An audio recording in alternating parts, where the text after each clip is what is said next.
कर्म भूभृतां ज्ञातारं विश्वतत्त्वानां वन्दे तद्गुणलब्धये। पंच परमेष्टि भगवान की संशिरोमणि आचार्य प्रवर गुरुवर विद्यासागर जी मणि महाराज की पूजा आचार्य प्रवर समय सागर जी महाराज की। चलेगा आपका छठा अध्याय अंतिम सूत्र 27वां सूत्र आपका आपको बताने वाला है। ये थोड़ी इसकी आवाज़ को खोल दे है, खोल देना आवाज़ थोड़ी। ये आपको बताने वाला जिससे आपको ये पता पड़ेगा कि आपकी औकार किन कारणों से आप या हम सब वंचित रह जाते हैं कुछ दान देने से, कुछ लाभ होने से, कुछ भोगों की वस्तु और उपभोग की सामग्री और वीर्य अंतराय कर्म। ये 5 चीज़ों का आपको इस सूत्र से जो आपकी जिज्ञासा रहती है वो पता पड़ेगा। कल और परसों 2 दिनों में हमने ये तो जान लिया कि उच्च गोत्र और नीच गोत्र क्यों बनता है, उच्च भावनाएं और नीच भावनाएं व्यक्ति के जीवन में कैसे आती हैं, किन किन बातों से वो प्रभावित होता है। आज ये जानिए। 27वां सूत्र का एक बार पाठ कर ले। विघ्न करणम अंतरायस्य, विघ्नम करणम अंतरायस्य, विघ्न को पैदा जो करता है, अंतराय को आचार्य गुरुदेव रहस्य भी कहते थे। मतलब उसे एक नाम उसका रहस्य भी है, सीक्रेट भी है, जैसे आप इंग्लिश में बोलते हैं, जिसे आप हिंदी में रहस्य बोलते हैं, उसे सिद्धांत भाषा में अंतराय बोलते हैं। रहस्य क्यों बोलते हैं महाराज इसको? रहस्य इसलिए बोलते हैं कि ये पहले उद्घाटित नहीं होता, ये बाद में पता पड़ता है इसका रहस्य क्या था। जैसे कि आप जब दान दे रहे होते हैं तो बहुत शोधन करके आप देते हैं मुनि महाराज के हाथ में आहार दान, तो आपको पता नहीं पड़ता। जब वो हाथ में मुनि महाराज के आ जाता है और मुनि महाराज उसमें से कुछ निकाल देते हैं, तब आप कहते हैं महाराज ये दिखाई नहीं हमें, तो ये यही तो रहस्य है जो उद्घाटित हुआ। और ये बात सच है कि ये अचानक ही एकदम प्रकट होता है, वो जैसे एकदम अवतरित हुआ हो। आप सब भोचक रह जाते हैं ना, आपके सब भाषा में बोले भोचक रह गए, एकदम आश्चर्यचकित रह गए कि क्या हो गया, ये दिखता ही नहीं महाराज। वो आंखों में वो धूल झोंक देता है आंखों में और निकल आता है आपके हाथ से, और सीधा जाके अंजलि में जब आता है तब आपको लगता है कि अरे ये महाराज जी हमने शोधन किया, कहाँ से आया। हाँ यही रहस्य इसका कि आपको नहीं पता पड़ेगा या उन्हें ही पता पड़ेगा जिनके हाथ में है। इसीलिए उसे रहस्य बोलते हैं, इसीलिए उसे अंतराय बोलते हैं। वो दाता और पात्र के बीच में अंतर पैदा कर देता है, देने नहीं दे रहा, लेने नहीं दे रहा, इसी का नाम अंतराय है ना, ये समझ रहा। तो इसके मुख्य रूप से 5 भेद होते हैं अंतराय के। दान देना चाहता है, दे नहीं पाता, इसे बोलते हैं दानांतराय। दान में वो अंतराय डाल देता है, लाभ के लिए पुरुषार्थ करता है लेकिन उसे लाभ नहीं होता, बहुत मेहनत करता है, इसे कहते हैं लाभांतराय। भोगना तो चाहता है, सामग्री भी है, लेकिन इसे भोगांतराय कहता है कि मैं आपको भोगने नहीं दूंगा। इसी प्रकार से उपभोग अंतराय कर्म है, वो कहता है मैं आपको उपभोग तो नहीं करने दूंगा, आपकी वस्तु है तो रखे रहे आप। और वीर अंतराय, जरासे में आपके अंदर भयभीत कर देता है, भय उत्पन्न कर देता है। वैसे भय नौकसाय संज्ञा है, नौकसाय की ये कसाय के अंतर्गत है, लेकिन यहाँ पर अंदर का जो आपका विल पावर है वो कमज़ोर बना डालता है। थोड़े से में ही आपको सहन नहीं हो रहा है, थोड़े से में ही आप उसे, तो दानंतराय कैसे उलझता है महाराज, क्यों बनता है? हमने ऐसा क्या किया कि हम दान नहीं दे पा रहे? जब आप किसी को दान देने से रोकते हैं, जब आप किसी को दान देने में ईर्ष्या करते हैं, या आप दान देने के प्रति मन वचन काय से, क्योंकि ये पहले एक समरी भी आपको इसकी आज 6 अध्याय की पूरी करना है एक बार, ताकि ये भी आप पूरा एक बार अध्याय को उच्चारण भी करेंगे इस अध्याय को आज अपन, और इसकी एक समरी भी कर लेंगे ताकि आप पूरा एक बार 6 अध्याय शुरू से लेके आखिरी तक एक बार अच्छे से समझ सके सूत्र वाइज सूत्र, तो ये बहुत अच्छा भी रहेगा आपको। तो जब हम दान में अंतराल डालते हैं, मन वचन काय से उसके प्रति बुरे भाव करते हैं, स्वयं नहीं दे पा रहे, देने वाले को रोक रहे, कृष से रोक रहे, कार्य से अनुमोदना से रोक रहे। कृष से मतलब स्वयं नहीं करना, मुझे नहीं करना, आपसे कहा भाई आपकी शक्ति है, आपके पास है तो आप दान दो, नहीं, नहीं मुझे नहीं देना, मेरा इंटरेस्ट दान में नहीं है। क्यों दूँ? मैंने कमाया है, मैं अपने भोगने में खर्च करूँगा, मैं क्यों दूँ दान? तो मेरा इस प्रकार का जो भाव अंदर से आता है, जिस प्रकार से हम कोई दे रहा है तो कैसा है, लुटाया जा रहा है, हैं? कहीं भी दिया जा रहा है पैसा, अरे मेहनत से आता है, समझ में नहीं आता है। अब ये देखो, वो देने वाला दे रहा है, दाता दान दे भंडारी का पेट दुखे, एक कहावत है ना। देने वाला दे रहा है, भंडारी मतलब जो कोषाध्यक्ष होता है या जो लिखा पढ़ी मुनीम जी होते हैं, जिनके हाथ में वो कहते हैं भैया चेक बुक लाओ, तो वो चेक देख देख के परेशान होता रहता है, वो अंदर से उसको फीलिंग उसको होती, अरे सेठ जी क्या कर रहे हैं, अरे सेठ जी आप क्या कर रहे हो, लुटाए जा रहे हैं, देखो सेठ जी। अब वो अंदर ही अंदर ईर्ष्या कर, आपसे भाई मैं है कमा मैं रहा हूँ, दे रहा हूँ, आपको प्रॉब्लम क्या हो रही है? भाई पापों में खर्च हो रही तो नहीं हो रहा, अगर पापों में हो रहा है तो आप कह सकते हैं कि गलत है, जब अच्छे कार्य में हो रहा है उसका उपयोग, क्योंकि धन के 3 ही उपयोग है। क्या कह रहा हूँ? धन के 3 ही उपयोग है, या तो भोग, दान और नाश।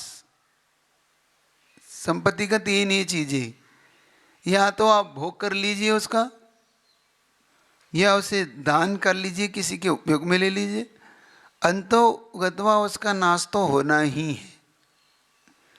तो अब हम पे डिपेंड करता है कि हम उसका क्या चाहते हैं, या तो दान कर लें, या भोग कर लो, या नाश, उसका तीसरा चौथा और कुछ नहीं।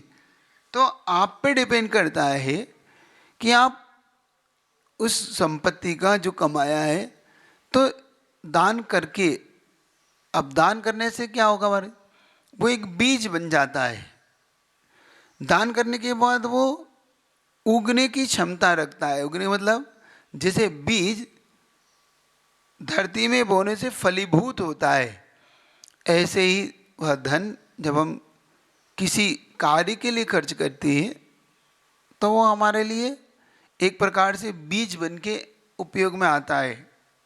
बीज राग फल भोग वे जो किसान जगमाए, बस ये पंक्ति आपके काम की, नीचे की तो अलग है। फिर जो चक्री नभ सुख करे धर्म विसारे नाहि, तो बीज रख के जो फल को भोगता है, जो किसान जगमाए। किसान क्या करता है, इस जग में संसार में बीज को रख लेता है, और अच्छे अच्छे बीज को रखता है। वो फसल जब आती है, मान लो उसको ज्वार आया, गेहूँ आया, तो उसमें से वो बिल्कुल अच्छे अच्छे, जिसको सिट्टे बोलते हैं, तो वो रख लेता है संभाल संभाल के, और उसका बीज बनाता है फिर वो अगली फसल के लिए, और शेष भोग लेता है, या उसको बेच के जो भी करना है वो कर लेता है। ऐसे ही जो समझदार होते हैं वो लोग उस धन में से श्रेष्ठ धन दान करते हैं, समझ रहे हो? देखना, क्योंकि श्रेष्ठ बीज के लिए आपको, श्रेष्ठ फसल के लिए श्रेष्ठ बीज चाहिए, तो देते समय भी आपको श्रेष्ठ ही देना होगा। मतलब जो आपका श्रेष्ठ हो वो आपको प्रभु को समर्पित, वो गुरु को समर्पित, वो किसी अन्य के लिए समर्पित किया जाता है, बचा कुछ है नहीं। समझ आ रहा? हम महाराज पहले घर की व्यवस्था देख लेंगे, इसमें से बचेगा जो देंगे। हमारी नीति क्या है? जबकि एक अच्छा किसान क्या करता है भाई, अच्छा पहले, बाकी से इसमें बचेगा जो अपने को भोग लेंगे, क्योंकि बीज ही अगर खराब हो जाएगा तो फसल भी खराब हो जाएगी। तो फिर मुझे तो अच्छा बीज चाहिए, तो फिर मुझे अच्छा बीज ही चाहिए, फिर वो नहीं खाना है। लेकिन हम तो उल्टा करते हैं, जो अच्छा है उसे पहले भोग लेते हैं, बचे हुए को हम बोना चाह रहे हैं और बाद में कहते फसल अच्छी नहीं आती है महाराज, दान का कोई फल ही नहीं मिलता। अरे आपने सारा तो बचा हुआ दिया। बचा हुआ नहीं दिया जाता, बचा हुआ तो भोगा जाता है, बचा हुआ तो रखा जाता है, दान इत्यादि करके उसे अगले भोग। एक बहुत अच्छा प्रसंग आपके सामने ला रहा हूँ। एक जैन समाज के एक अच्छे श्रेष्ठी हुए हुकमचंद जी साहब कासलीवाल, इंदौर के हैं। उनको सर सेठ की उपाधि थी।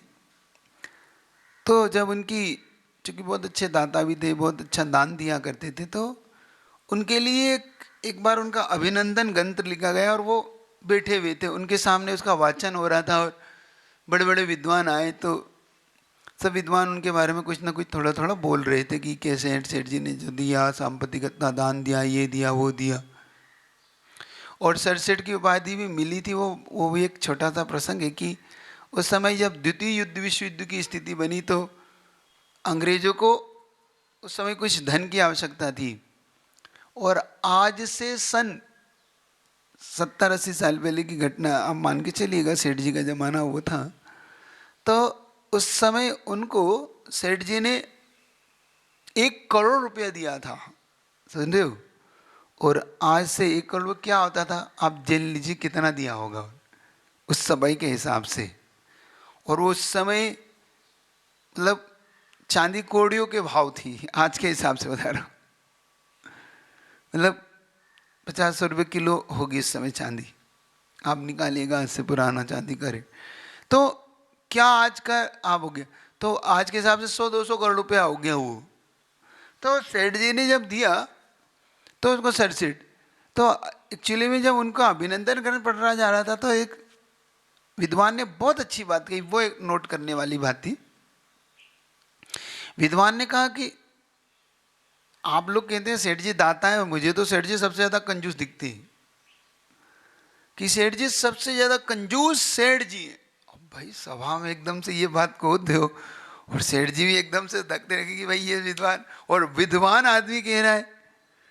तो सेठ जी को लगा कि बात क्या हो गई भाई, नान में कमी हो गई, क्या बात हो गई मुझसे कोई, या आप लोग भी एकदम कहा कि भाई ये गड़बड़ तो नहीं बोल गए, मतलब अच्छा तो नहीं बोलते, फ्लो में आदमी कभी कभी निकल जाता है ना, तो कहीं गड़बड़ तो निकल गया। तो कहते नहीं नहीं, मैं बिल्कुल ठीक कह रहा हूँ, मैं दावे के साथ कहता हूँ कि सेठ जी कंजूस, सेठ से बड़ा कोई कंजूस ही नहीं। तो भाई सारी सभा आप सुन रही कि भैया क्या बात होगी। तो उन्होंने कहा देखो, मैं इसलिए दावा कर रहा हूँ कि सेठ जी ने दे के कोई दिया नहीं है, बल्कि ये अपने साथ ले जा रहे हैं, और जो अपने साथ ले जा रहा है वो कंजूस होगा कि दाता होगा, क्योंकि ये देने के बाद अगले भाव की तैयारी कर रहे हैं, तो ये अगले भाव के साथ जाने वाली चीज है इनकी। और दाता तो वो है जो ये छोड़ जाता, क्योंकि कंजूस सबसे बड़ा दाता होता है, वो यहीं छोड़ जाता है, वो कुछ स्वयं भोग नहीं करता, उपयोग नहीं करता, और न दूसरों को देता है, वो सिर्फ छोड़ जाता है, तो फिर अगला भोगता रहता है ना। तो वो कहलाता है अपने यहाँ पे दाता उनकी भाषा में, और कंजूस वो कहलाता है जो दे देता है, दूसरे अगले भाव के लिए ले जाता है, वो कहलाता है कंजूस। तो सेठ जी से बड़ा कंजूस कौन है? जो सारा का सारा दे दे के उन्होंने अगले भाव के लिए रख लिया, ले जाना तैयारी कर ली। तो बहुत सभा को बड़ा हर्षित हुए और लोग बड़े मुस्काए कि देखो ये भी एक बात रखने की तरीके। तो सोच रहे हैं आप लोग, तो आप दाता हैं कि कंजूस? तो आप दाता बनना चाहते हैं कि कंजूस हैं? बोल नहीं रहे आप लोग। कंजूस। तो बुरा तो नहीं लगेगा आपको? ठीक। तो इस प्रकार से ऐसे ही दान देने में कभी विघ्न नहीं डालना, किसी को अंतराय नहीं डालो, नहीं तो ये आपके साथ जब आता है तो ये आपको बड़ा फिर होता है लाभ। हमें अपने जीवन में लाभ क्यों नहीं होता महाराज? बहुत सारा बिजनेस करते हैं, बहुत करते हैं महाराज, बहुत पुरुषार्थ करते हैं, लाभ ही नहीं होता महाराज। सोचता हूँ कि थोड़ा सा बिजनेस में लाभ हो, मेहनत करता हूँ, लेकिन अंतोगत्वा जब उसकी फाइल बनती है, बैलेंस शीट बनती है, तो वो बैलेंस शीट में कुछ दिखाई नहीं देता और होता भी नहीं मारा, हाथ में ही नहीं टिकता। कुछ लोग बहुत मेहनत करते हैं, लेकिन जब वो सुबह या साल भर बाद देखते हैं तो कुछ नहीं होता हाथ में, पता बड़ा सब ले दे के रफा दफा साफ हो गया सब, है ना? ऐसे ही होता है ना, वो सब साफ हो जाता है। कुछ लोग के ज्ञान का ऐसा साफ हो जाता है, किसी को धन साफ हो जाता है। जब वो स्कूल पढ़ते थे तो कहते थे ना वो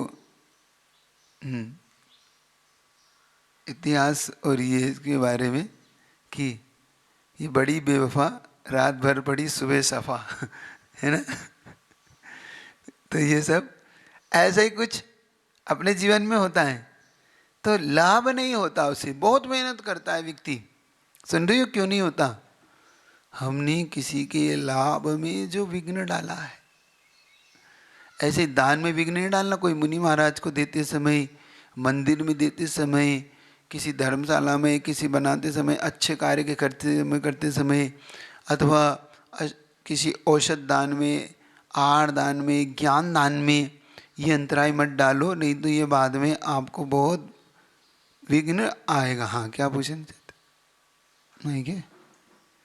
तो समझने का यहाँ आप पुरुषार्थ करेंगे, और आपको कोई बीच बीच में समझना हो तो पूछते भी चले। तो ये आप अच्छी तरह से समझ लो आज। नमोस्तु महर्षि। महर्षि, अंतराय कर्म में द्रव्य क्षेत्र काल भाव से परिवर्तन पॉसिबल है या फिर वो भोगना ही पड़ता है? दोनों है। मैंने निदत्ति निकाचित में थोड़ा सा पॉसिबल की कम संभावना हो जाती है, लेकिन जो द्रव्य क्षेत्र काल में अगर निदत्ति निकाचित नहीं है तो वो बदला जा सकता है। जैसे कि हमें समझ में आता है कि हमसे अंतराय डल गया, तो मुझसे एक बार किसी ने पहले भी प्रश्न किया था कि महाराज वो दान, हमारा दानांतरा कैसे टले? तो मैंने उसका उत्तर भी दिया था कि देखो, जब तक तुम अपने लिए मांगोगे नहीं होगा ये। तुम्हें पुरुषार्थ करना है, तुम दूसरे के लिए मांगना शुरू करो, दानांतराय उससे टलेगा। कैसे? तब मैंने कहा था कि प्रसंग के तौर पे बता रहा हूँ कि मेरे सामने एक बार बात आई कि महाराज आहार नहीं हो रहे हमारे यहाँ। तो हमने कहा देखो भाई, अपनी जाप तो दूसरी है, क्या जाप दें, कैसे करें? तो हमने कहा देखो, तुम दे नहीं पाओगे। नहीं महाराज दे लेंगे, आप बताओ तो कौन सी जाप देना है? तो मैंने कहा दे लोगे, सोच लो, दे लेंगे। तो हमने कहा बस जाप इतनी सी, आप इतना करना कि ये भगवान पड़ोसी के हार हो जाइए, माला फेरना है आपको। अब महाराज ये माला भी उल्टी, सुन रहे हो कि नहीं? हमने कहा मैंने पहले ही कहा था कि आप नहीं दे पाओगे, अपनी जाप उल्टी है आप, लेकिन काम हो जाएगा ऐसे। महाराज जी एक तो हार नहीं हो रहे, ऊपर से आप मजाक तो नहीं करेंगे? नहीं, देखो मेरे मजाक का इसमें कोई प्रसंग नहीं है, तुम फेरो तो, क्योंकि पड़ोसी के यहाँ भी 3-4 दिन से नहीं हो रहा, तुम्हारे यहाँ भी 3-4 दिन से नहीं हो रहे। तो इसका सीधा सीधा रिलेशन है अंतराय कर्म से। तो पड़ोसी का भी अंतराय कर्म है तुम्हारा। तो अपनी यहाँ पे स्पष्ट तो यही है, गुरुदेव एक बात कहते थे जो अपने लिए रोता है वह निश्चित तौर पे आर्त ध्यान करता है। हम अपने लिए रोते हैं तो आर्त ध्यान है। तो गुरुदेव ने कहा देखो अपने लिए तो खूब आंसू बहा लिए, आर्त ध्यान कर लिया, अगर आप धर्म ध्यान करना चाहते हो तो सिर्फ तरीका बदलो, अब दूसरों के लिए रोना शुरू कर दो, ये धर्म ध्यान है। अपने लिए रोना आर्त ध्यान है और दूसरों के लिए रोना धर्म ध्यान है। तो अब अपने लिए रोना बंद कर दो, अब दूसरों के लिए रोना शुरू कर दो। सुन रहे हो कि नहीं आप लोग? जब अपने लिए रोना बंद कर दोगे तो अपने आप ही, और दूसरों के लिए रोना शुरू कर दोगे तो धर्म ध्यान होने लगेगा। जैसे अपनी भाषा में बोलते हैं अपाय विचयी। अपाय विचयी देखो अपनी आर्त ध्यान के भेद है इष्ट वियोग, अनिष्ट संयोग, पीड़ा चिंतन, तीन। इष्ट मतलब अपने कोई अच्छे का वियोग हो गया, अनिष्ट मतलब किसी ऐसे का संयोग हो गया जिसको हम चाहते नहीं थे, उसी बुढ़ा से मेरे वही हिस्से में आई जिसके लिए मैं न्यारा हुआ था। कहावत है ना, वही बुढ़िया हिस्से में आई जिसके लिए मैं न्यारा हुआ था, अलग हुआ। अब जिसके लिए घर में अलग हुए थे और वही हिस्से में मिल गए कि ये आपको रखना है। अब हाँ भैया अलग अलग तो हुए थे कि भाई इससे पीछा छूटेगा, वो कह दिया आपने बस इनको आप साथ में रखेंगे, ये इनके साथ रहेंगे, वाह हो गया काम। लो भाई जिसके लिए तो बंटवारा हुआ था वही बंटवारे में हिस्से में आ गई आपके। अब सुन रहे कि नहीं?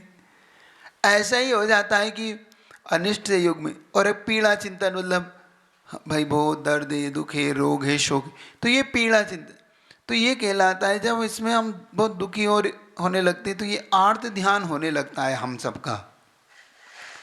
तो हमें भाई नहीं मिल रहा, नहीं मिल रहा, ये आर्त ध्यान हो रहा है। तो फिर अपने को क्या करना है?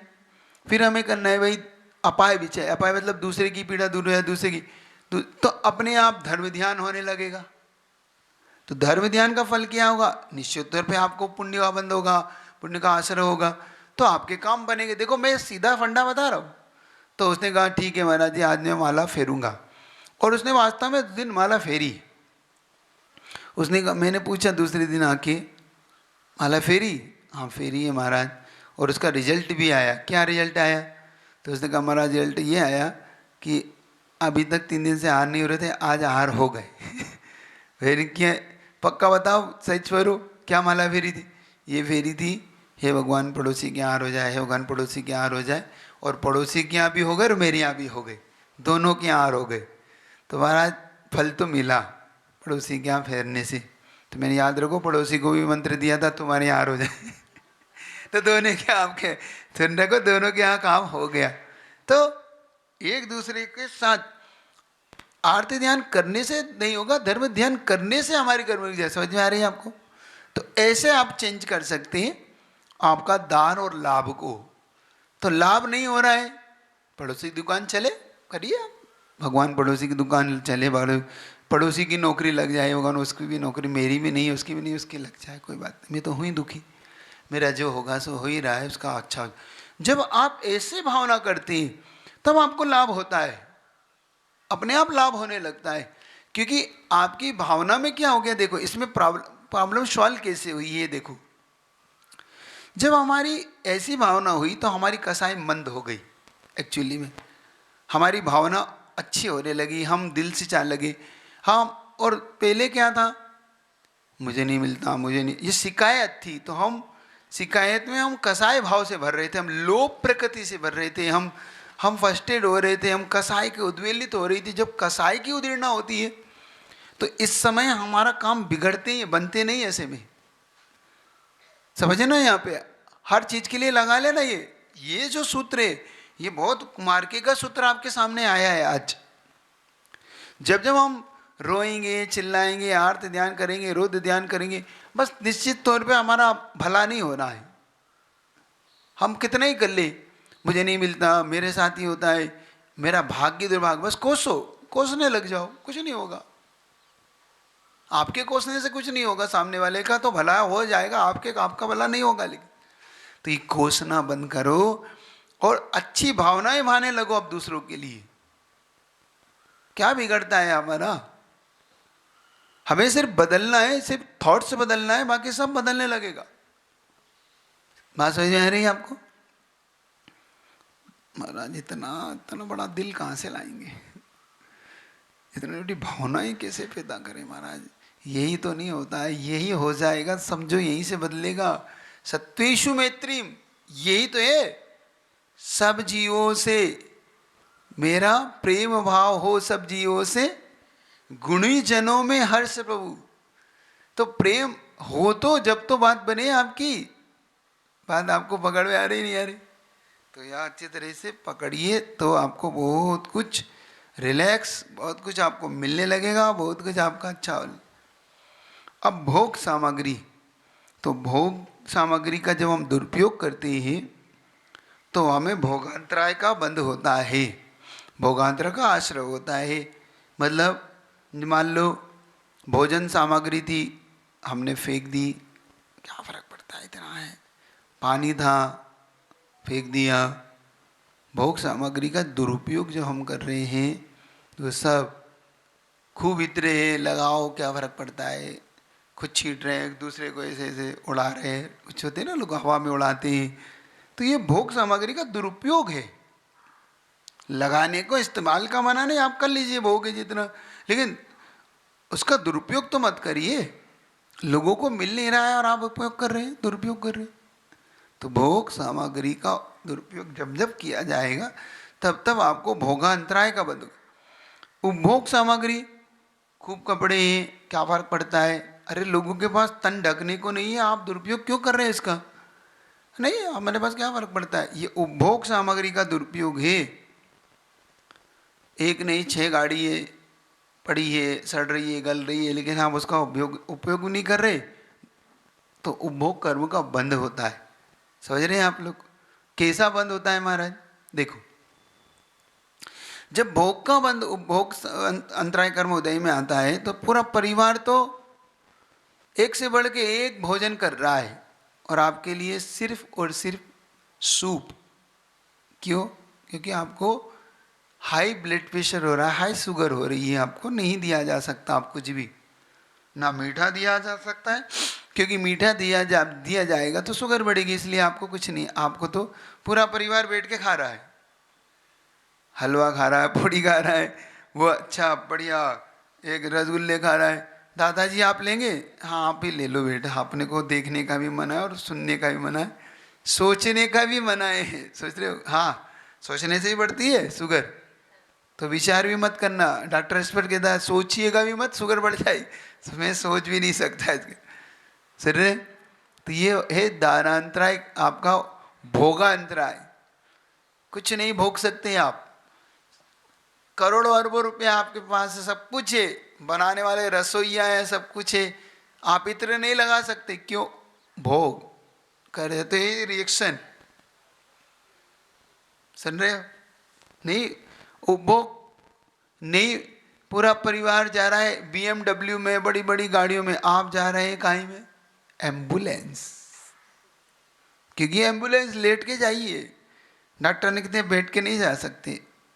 उपभोग अंतराय करो, सब है साधन, गाड़ी सब है, लेकिन नहीं भोग सकते।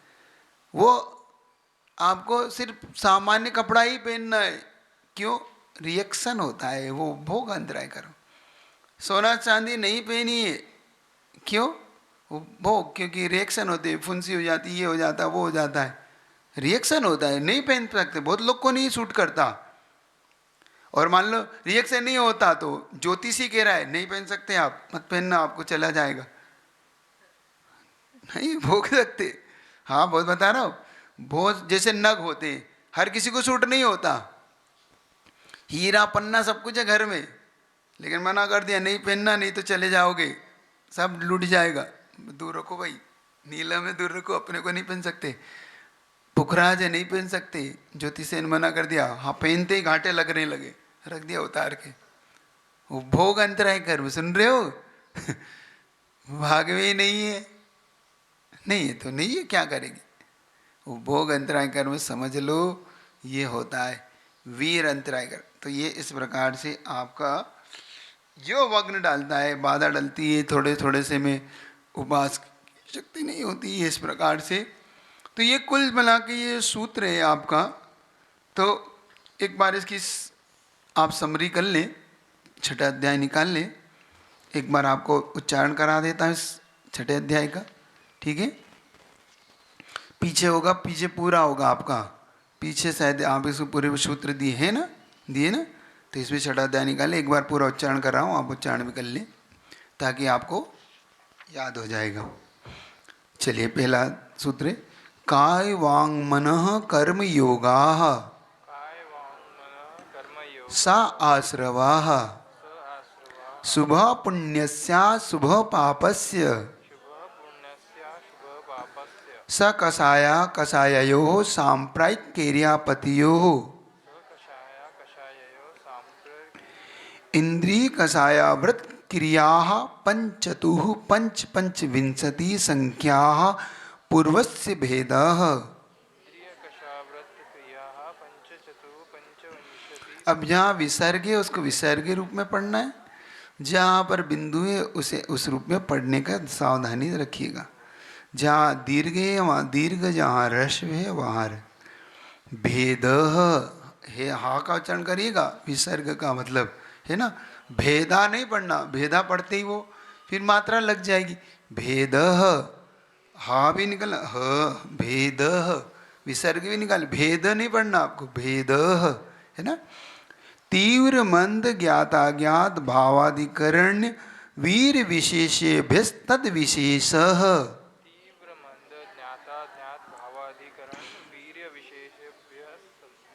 अधिकरणम जीवा जीवाः आद्यम संवरम समारंभारंभ योगकृत कारितानुमत कसाई विशेषेस त्रिस त्रिस त्रिस चतुश्चेकशाः।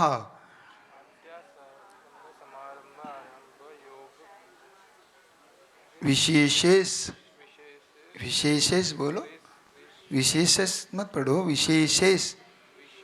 हाँ। निर्वर्तना निक्षेप संयोग निसर्गा द्विचतुर्द्वि त्रिभेदा परम।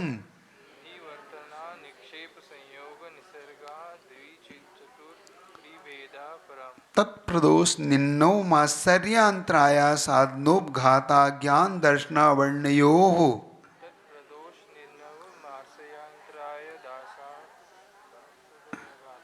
पढ़ने में आ रहा है आप लोग को? दुख शोक तापा क्रंदन वत परिदेव नान्यात्म परो भय स्थानान्य सद्वेद्यस्य।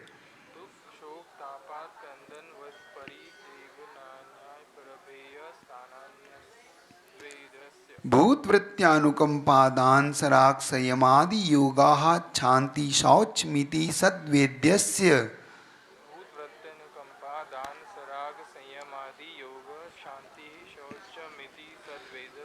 केवली श्रुतसंग धर्म देवा वर्णवादो दर्शन मोहस्य। कषायोदयात् तीव्र परिणामश्चारित्र मोहस्य। भववारं परिग्रत्वं नारकस्यायुषः। मायातिर्यज्ञोनस्य अल्पारं परिग्रत्वं मानुषस्य। स्वभाव मार्दवं च निशील व्रतत्वं च सर्वेषां। सराग संयमा संयमा काम निर्जरा बाल तपांसी देवस्य। सम्यक्त्वं च योग वक्रता विसंवादनम च शुभस्य नाम्नाः। तद विपरीतम शुभस्य। दर्शन विशुद्धिर विनय संपन्नता शीलवते स्मृति चारो भीक्षण ज्ञानोपयोग संवेगौ शक्ति तस्त्याग तपसी साधु समाधिर वैयावृत्तकरण मरहदाचार बहुसुत प्रवचन भक्ति रवसका परिहानिर मार्ग प्रभावना प्रवचन वत्सलत्वमिति तीर्थ कृतवस्य।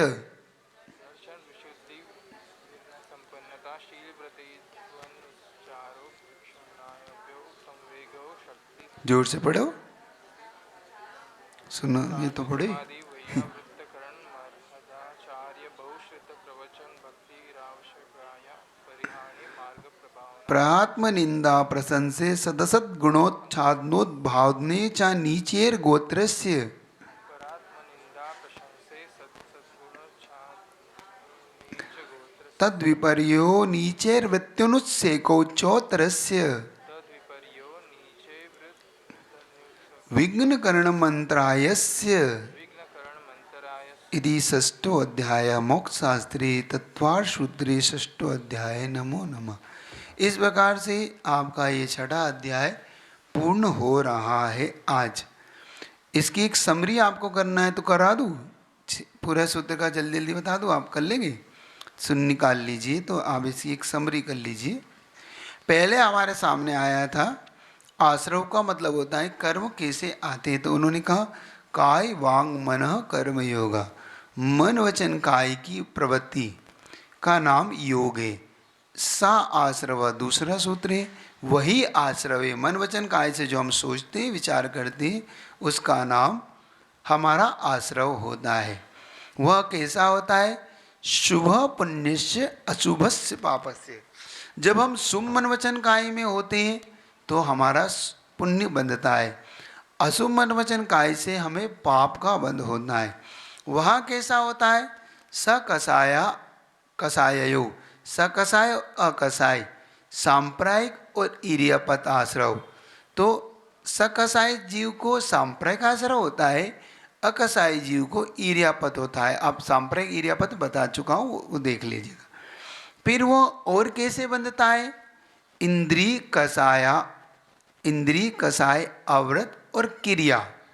तो यहाँ पर इंद्रिय ने अब संख्या लगाना सीखना, 5, 4, 5 और पंचविंशति। इंद्रिय 5, कसाय 4, अव्रत 5 और क्रिया 25, पंचविंशति यानी 5 और 20 तो 25।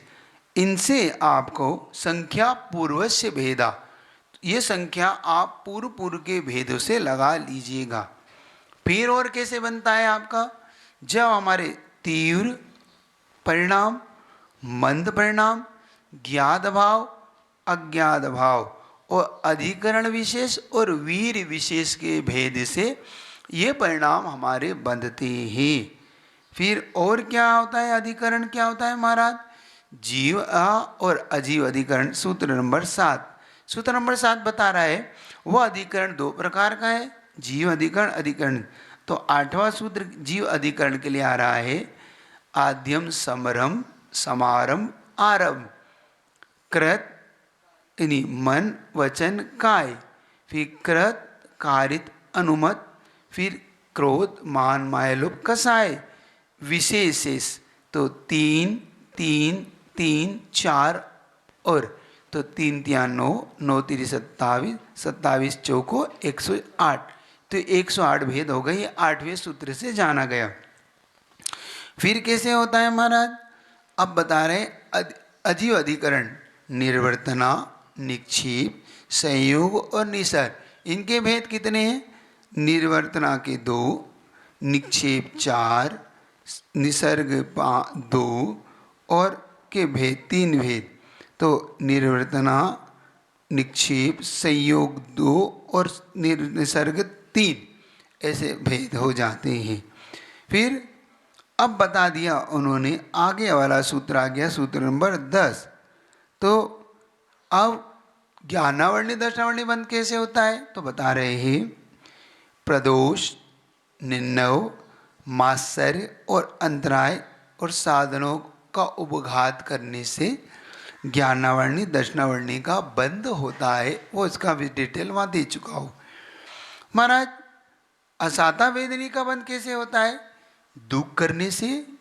सूत्र नंबर 12 असाता वेदनी को लेके चल रहा है। तो 11 नंबर का सूत्र, दुख, शोक, ताप, आकंदन, वध, परिदेव और अन्य और स्वयं। परोभय, पर यानी स्वयं के लिए, अन्य के लिए, उभय यानी दोनों में करना। इस प्रकार से असाता वेदनी का बंध होता है। तो साता वेदनी का में यहाँ साता वेदनी के लिए आ रहा है सूत्र नंबर 12, भूत वृत्त्यानुकंपा, अनुकंपा करना, दान देना, सराग संयम का पालन करना और योगों में मन वचन कायम की सही सही बनाए रखना, कुटिलता नहीं होना, सरलता होना, इनसे आपको, और शौचम इति जल लोभ का कम हो जाना। साता वेदिनी का बंध जरा लोभ कम किया करो, जैसे साता वेदिनी का बंध हो। ठीक है। अब आ रहा है महाराज दर्शन मोहनी, यानी सम्यक दर्शन की प्राप्ति क्यों नहीं होती? केवली का अपवाद करना, शुद्ध का अवर्णवाद करना, संग यानी मुनियों का और धर्म का वर्णवाद करने से दर्शन मोहिनी बनता है। सूत्र नंबर 13। सूत्र नंबर 14, महाराज व्रत नियम क्यों नहीं ले पाते? कसायों की तीव्र उदय होने पर परिणामों में जो विचित्रता होती है उसे कसाई चारित्र मोहिनी का बंध होता है, इसलिए आप नियम नहीं ले पाते। सूत्र नंबर 14। सूत्र नंबर 15 क्या कह रहा है? महाराज नरक आयु का बंध क्यों होगा? बहुत आराम बहुत परिग्रह रखने वाले को नरक आयु का बंध होगा। तिर्यंच आयु का बंध 16। सूत्र नंबर 16, मायाचारी करने वाला तिर्यंच आयु में जाता है। सूत्र नंबर 17, अल्पारम और अल्प परिग्रह रखने वाला जीव मनुष्य बनता है। और भी मनुष्य का सूत्र हाँ है। सूत्र नंबर 18, स्वभावों में जब मार्दव सरलता होती है तो उससे मनुष्य आयु बनती है। एक चा यहाँ पर है, चा क्यों लगाया? चा से देव आयु का बंध भी होता है। तो मनुष्य और देव आयु का बंध के दोनों का कारण है स्वभाव की सरलता, मधुरता भाव से। सूत्र नंबर 18, निशील और व्रतत्व, तो सील से रहित और व्रतों से रहित सर्वेशा में चारों गति में चला जाता है। ऐसा भी उसके परिणाम होते हैं। तो जरूरी नहीं कि व्रत लेने से ही, तो कभी कभी ऐसे कुछ आयु के बंध के समय कुछ ऐसे परिणाम हो जाते हैं जिनमें चारों गति के बंद हो जाते हैं। तो निशील वाला इसे। सूत्र नंबर 19, 20 सरा, अब देव आयु का बंध के लिए कारण है सराग संयम, संयमा संयम और काम निर्जरा, अकाम निर्जरा और बाल तप करने वाला देव आयु में जाता है। सूत्र नंबर 21, सम्यक त्वम च, अब सम्यक दृष्टि देव आयु में भी चला जाता है। सम्यक दर्शन का रिजल्ट बहुत अच्छा है इसलिए। ठीक है। सूत्र नंबर 22, योगों की वक्रता, विषमवाद, ये सब अशुभ नाम कर्म के बंध के कारण है। वहाँ पर एक चीज़ छूट गई थी, वो एक बात आपसे कहना और बता देता हूँ। जो व्यक्ति कुदेवी देवताओं अनायतोनों की प्रशंसा करता है, अनायतोनों में जाता है, वो व्यक्ति अशुभ नाम कर्म के बंध का भी कारण बनता है। ध्यान रखना। जो आपके पूछते ना महाराज वहाँ जाने में क्या दिक्कत है, हम मानते तो नहीं है, वहाँ घूमने जा सकते हैं, देखने जा सकते हैं। अनायतन देखने में आपकी जो प्रशंसा हो रही है आ ही जाता है मुख पे, क्या बढ़िया व्यवस्था है यहाँ पे, क्या यहाँ रहने की, हमारे यहाँ कुछ भी नहीं है। निंदा का भाव भी आ जाता है, हमारे यहाँ से तो इनका बहुत अच्छा बना हुआ है, हमारे यहाँ डिजाइन नहीं है। ये तुलना जो कर जाते वो, वरना तो ये अशुभ नाम कर्म के बंध का कारण है। लंगड़ा लूला होन्ते लुल्ल मूला, समझ रहे हो, लंगड़ा लूला होना पड़ेगा। तो ये तद विपरीत शुभ से, उससे विपरीत शुभ नाम कर्म का बंध होता है, मतलब रोगों की योग की सरलता से। सम्यक दर्शन की विशुद्धि इत्यादि से तीर्थंकर प्रकृति का बंध होता है। सूत्र नंबर 24। सूत्र नंबर 25, नीच गोत्र के बंध के लिए कारण आपके सामने आता है। आत्म प्रशंसा की चाहत रखना, पर की निंदा करना और दोषों को उघाड़ देना, सामने वाले के अपने दोषों को ढांक लेना, ये सब नीच गोत्र है। तद विपरीत, इससे विपरीत सूत्र नंबर 26, उच्च गोत्र के लिए कारण है। जब अपनी निंदा करते हैं, दूसरे की प्रशंसा करते हैं, और नीचे वृत्ति यानी विनम्र भाव और अनुच्छेक मतलब होता उदंडता का त्याग, चाहे उत्तरस्य से मतलब था अनंत आदि की भक्ति में रत होना, ये सब उच्च गोत्र के बंध के कारण है। विघ्न कर्म अंतराय, विघ्न डालने से अंतराय कर्म का बंध होना है।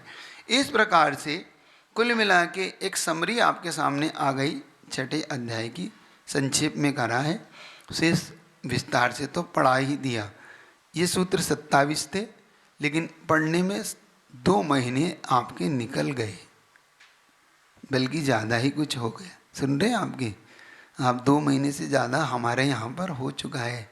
यहाँ पर हमारा कुल मिला के आज 19 तारीख हो रही है, 16 को हम आए थे, तो कुल मिला के 63 दिन से ज़्यादा यहाँ हो चुके हैं हमारे, और आपने भी काफ़ी लाभ लिया है यहाँ पर। ये सूत्र छठा अध्याय इसीलिए छठा छठाया माना जाता है। इसमें बहुत कुछ कहा जा सकता है। अब 7वां अध्याय आपका शुरू हो जाएगा, तो अगर आपकी पढ़ने की इच्छा हो तो पढ़ाया जाए। पढ़ना चाहते हैं 7वां अध्याय पढ़ेंगे तो एक इसकी शुरुआत थोड़ी सी कर देता हूँ। हिंसा नतस्तेया ब्रह्म परिग्रह्यो वीरितिर्व्रतम। ये सूत्र पहला छठे अध्याय 7वें अध्याय का। ये 7वां अध्याय एक्चुअली में आश्रव को लेके और संवर तत्व को लेके चल रहा है। ये आश्रव तत्व के साथ साथ आश्रव में आपको ये शुभ आश्रव का इसमें मुख्यता से वर्णन है, अशुभ आश्रव का वर्णन छठे अध्याय में निकला। लेकिन इसमें मुख्य रूप से शुभ आश्रव का वर्णन, शुभ चीज़ें कैसे होगी वो आपके सामने आएगी। संवर, क्योंकि चूंकि यहाँ पर संवर तत्व भी आपके सामने आएगा। संवर का मतलब होता है, क्योंकि यहाँ पर व्रतों का वर्णन इत्यादि आएगा जिससे संवर भी होता है। वो क्यों होता है वो कल आपके सामने लाऊंगा, आज इतना ही रखता। जिनवाणी के ज्ञान से जे लोग सोवाणी। हे जिनवाणी भारती तो हे जपू दिन दिन जो दिन।